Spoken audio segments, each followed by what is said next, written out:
OFW sa hirap ng buhay, magtinda tayo ng suman. Tatlo 10. Dito lang to guys sa ano. Dito lang to sa front row. Ayan. Titinda na ako guys sa hirap ng buhay.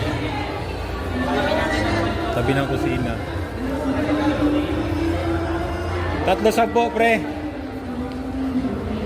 Saan mo lang, mamaya. Mamaya yan oh. May customer na ako siya oh. Tatlo 10 suman. Dito lang to guys, nakalagay sa loob oh. Wow, yun na tayo. Oh.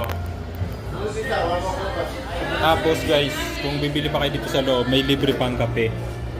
Ayan. Ayan yung tubig. May baso dito.